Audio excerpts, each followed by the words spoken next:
92 करोड़ रुपए की धोखाधड़ी। उनकी गलती थोड़ी ना है। तो बताइए सच्चाई क्या है इस मामले में?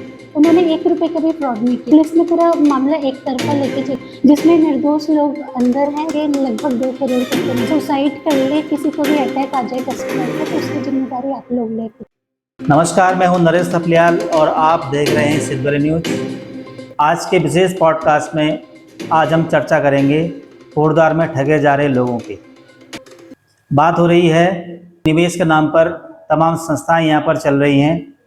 अभी हाल में एक सोसाइटी का चर्चित मामला सामने आया है, जिसमें पुलिस का कहना है कि इस सोसाइटी ने लोगों के साथ 92 करोड़ रुपए की धोखाधड़ी कर दी है। ऐसे में अब ये मामला तूर पकड़ता जा रहा है। इस मामले को लेकर पहले जानते हैं पुलिस का क्या कहना है।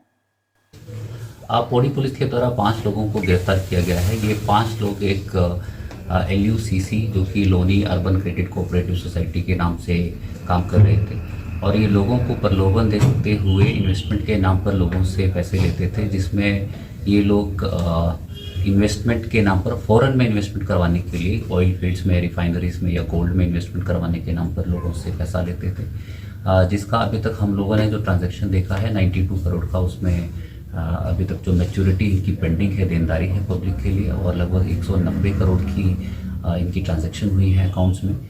और इन 5 लोगों को हम लोगों ने गिरफ्तार किया है। ये 5 लोग जो है उत्तराखंड में ऑपरेट कर रहे थे। और आप सरोजनी बिस मैम, आपका सिद्धबरी न्यूज़ में बहुत बहुत स्वागत है। नमस्कार सर। जैसे कि आपने बताया कि जो सोसाइटी थी यहाँ पर, और वो उनके सोसाइटी के कर्मचारियों को, उनके अधिकारियों को पुलिस ने अरेस्ट किया है पिछले हफ्ते। तो बताएंगे इस जो सोसाइटी थी इसका काम क्या रहा होगा मुख्य रूप से?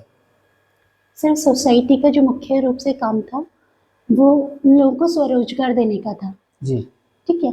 अब जो इसके GCS बिस्ट जी थे, जो सोसाइटी के, ये कह सकते हैं कि उत्तराखंड हेड, ठीक है सर, और जो उर्मिला बिस्ट मैम, ये लोगों को घर घर जाके रोजगार देते थे।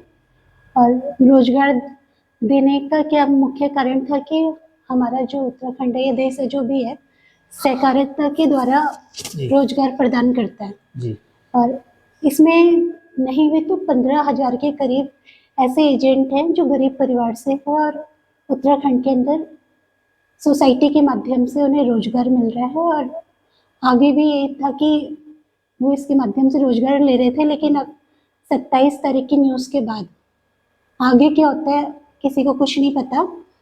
और 27 तारीख की न्यूज़ के बाद 27 अक्टूबर को जो न्यूज़ आई, पुलिस प्रशासन ने बोला ऐसा ऐसा फाइनेंशियल फ्रॉड है, जो कुछ भी है, तो सर इसकी जिम्मेदारी ये लोग, तो ये जितने भी एजेंट है इसमें अज्ञानतावश जो कुछ भी हुआ होगा इनके साथ, लेकिन जो पुलिस प्रशासन है, शासन है, उसको भी सामने आना चाहिए। क्योंकि सोसाइटी की क्वार्टरली रिपोर्ट जाती थी SP ऑफिस में। अगर सोसाइटी फ्रॉड थी, फर्जी थी, कुछ भी गलत था, तो पहले कार्रवाई होनी चाहिए थी ना। आज इतने सालों बाद, 9 साल हो चुके सोसाइटी को उत्तराखंड में चलते हुए, इतने सालों बाद कार्रवाई हो रही है, और जिसकी वजह से इनकी तो कुछ गलती नहीं है सर, ये तो अज्ञानतावश जो भी इन्होंने करा इसमें काम, जी, लोगों को घर घर जाके रोजगार दिया। और 9 साल का अगर रिकॉर्ड देखा जाए इनका, सोसाइटी का, और जितने भी एजेंट हैं, जी, किसी न किसी के 1 रुपए भी नहीं मार रखे हैं। जिसको दिया होगा अपनी जेब से दिया, अपने कमीशन से दिया। और यहाँ तक कि लॉकडाउन के टाइम पे घर घर जाके मदद करी है, राशन बांटा है। लॉकडाउन के टाइम पे जब सब अपने घर के अंदर थे, यहाँ के एजेंट घर घर जाके लोगों की मदद कर रहे थे, उनको मैच्योरिटी दे रहे थे, राशन दे रहे थे, जो भी जिसके हाथ में जो था। जी। तो सर मेरा, मैम, जैसे हाँ जी, जैसे कि पुलिस कह रही है कि लगभग 92 करोड़ रुपए का धोखाधड़ी हुई है। हाँ जी। तो इसको आप कितना सही मानते हैं? क्या पुलिस क्या सही कह रही है, या जो अरेस्टिंग हुई है, क्या इन लोगों को इसमें हाथ था, क्या था? नहीं सर, इसमें मोस्टली क्या है, जितनी भी महिलाएं हैं सारे गरीब परिवार से हैं, और मोस्टली क्या है, कम पढ़ी लिखी हैं, उनका इसमें कोई दोष नहीं है। अगर सोसाइटी को जैसे बोला जा रहा है कि रजिस्टर्ड नहीं थी, जो कुछ भी था, अगर ऐसे था भी तो शासन प्रशासन ने देखना था ना, उनकी गलती थोड़ी ना है। और अभी भी है कि शासन प्रशासन सामने आए, पुलिस डिपार्टमेंट सामने आए, और जितने भी यहाँ इन्वेस्टर हैं, जितने भी एजेंट हैं, सबकी जिम्मेदारी ले। कल को किसी एजेंट को अटैक पड़ गया, या सर इतने सारी यहाँ महिलाएं हैं, सब बेचारी ऐसे डर रही हैं कि क्या होगा, क्या हो गया, अगर उनको कुछ हो गया, किसी ने कोई सुसाइड कर लिया तो उसकी जिम्मेदारी कौन लेगा, है ना। तो हाँ आपका जी। कहना है कि कहीं ना कहीं पुलिस एजेंट पे, या जो जैसे कि आप यहाँ दुर्गापुरी की एक केंद्र आप चला रही थी इस सोसाइटी का, जी। तो क्या पुलिस कोई प्रेशर डाल रही है एजेंट्स पे इस तरह की बात की? सर अभी तो मैं झूठ नहीं बोलूँगी, अभी तो ऐसा कुछ प्रेशर नहीं डाला। मैं किसी के लिए भी झूठ नहीं बोलना चाहती, पर मैं सच का साथ देना चाहती हूँ, जो सच है और जो गलत हो रहा है। अभी तो ऐसा कुछ प्रेशर नहीं डाला, पुलिस अपना काम कर रही है, सब अपना काम कर तो रहे हैं। बताइए हाँ जी। सच्चाई क्या है इस मामले में? सर सच्चाई यही है कि जिनको अरेस्ट किया गया है, उन्होंने 1 रुपए का भी फ्रॉड नहीं किया है, और उन्हें रिमांड में रखा गया है इतने दिनों से, सबको पता है। और उनके साथ जो भी बीत रहा होगा, उनका मेंटल हैरेसमेंट हो रहा है, जो कुछ भी हो रहा है बिना किसी गलती के, तो सर पुलिस निष्पक्ष जांच करे। जिन हाँ जिन जी।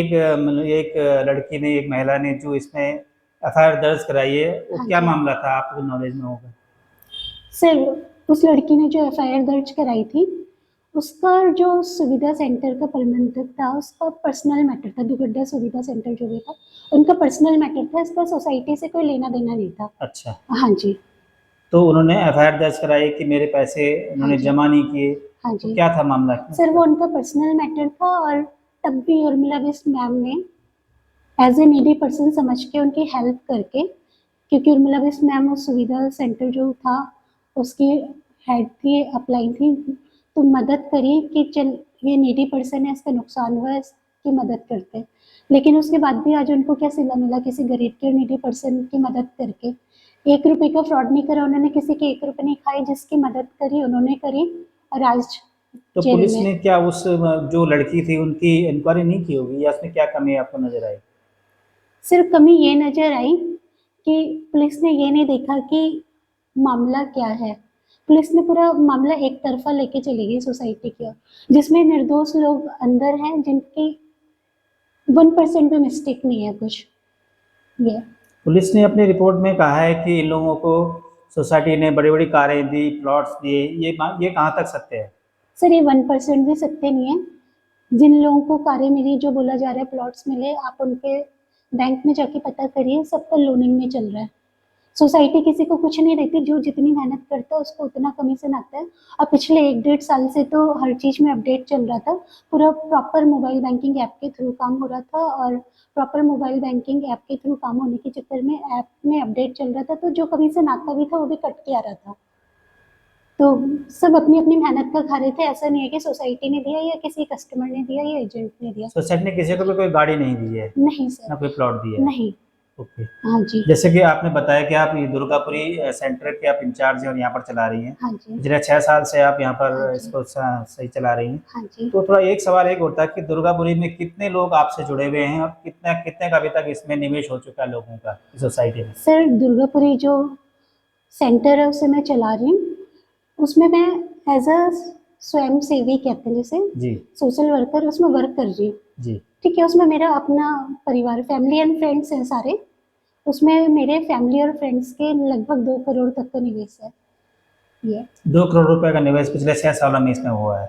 नहीं नहीं सर, जो पिछले 6 सालों में हुआ था वो तो सबको हो चुका है, मिल चुका है। मिल ये चुका है। आगे अभी जो नया जो चल मिलेगा, रहा था, जो मिलेगा नहीं मिलेगा उसका कुछ कंफर्म नहीं है, वो 2 करोड़ का है। तो जैसे बताया जा रहा है कि जो इस सोसाइटी के जो मालिक हाँ थे जी। या ओनर थे, वो भी दुबई में हैं। हाँ तो जी। आप लोगों ने उनसे कोई संपर्क किया जो इस तरह से अरेस्टिंग हुई है और तमाम आपकी जो सोसाइटी को बदनाम हो गई है? हाँ तो जी। क्या आप उनसे कोई संपर्क किया आपने उनसे? सर मेरा तो पिछले 6 सालों से किसी से कोई संपर्क नहीं रहता था। मैं इसमें एज अ स्वयं सेवी सोशल वर्कर इसमें वर्क कर रही थी, लोगों को रोजगार देने का। और पिछले 9 साल से मैं लीगल एडवाइज़र भी हूँ, एलएलबी एलएलएम मैंने किया है, एडवोकेट हूँ मैं बेसिकली। तो लोगों को लीगल एडवाइजिंग के माध्यम से, महिलाएं खासकर जो गरीब महिलाएं, उनकी मदद करती थी उनके पारिवारिक मामलों को निपटाने में। तो मेरा मेनली यही है कि किसी के साथ भी कुछ बुरा नहीं होना चाहिए, सबको न्याय मिलना चाहिए। 52 करोड़ रुपए का घोटाला बताकर 5 लोगों को अरेस्ट किया है। हाँ जी। ये बिल्कुल बेकसूर है, बेकसूर है सर, इसको 1% भी इनका दोष नहीं है। 1% भी दोष नहीं नहीं, है। बिल्कुल नहीं। चलिए, तो आपको क्या आगे आप क्या मांग करती हैं पुलिस प्रशासन से या अपनी कमेटी से, लोगों से क्या अपील करना चाहती हैं? मेरा पुलिस प्रशासन से, शासन से, एलआईयू वालों से और जो एसपी ऑफिस में हमारी क्वार्टरली रिपोर्ट जाती थी, सबसे हाथ जोड़ के निवेदन है, आज से पहले जो भी सोसाइटी का हिसाब था, सोसाइटी जैसी भी थी, सबको सबका पैसा मिला है।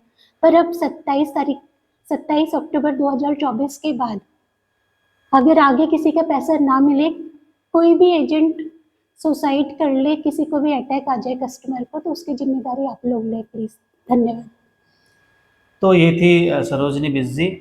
इनका कहना है कि ये पिछले 6 साल से यहाँ पर अपनी सोसाइटी का ऑफिस चला रही हैं। अब लगभग 2 करोड़ ज़्यादा लोगों का भी इसमें निवेश हो चुका है। अभी तक पुलिस की जो कार्यप्रणाली पर उन्होंने सवाल उठाए हैं, उन्होंने कहा है कि पुलिस ने बिना सही तथ्य जाने हुए 5 निर्दोष लोगों को जेल में डाल दिया है। अब देखते हैं इस पर क्या कार्रवाई होती है। फिलहाल आज के पॉडकास्ट में इतना ही। अगले बार एक नए विषय के रूप में आपसे उपस्थित होंगे। मैम, आपका बहुत बहुत धन्यवाद। धन्यवाद।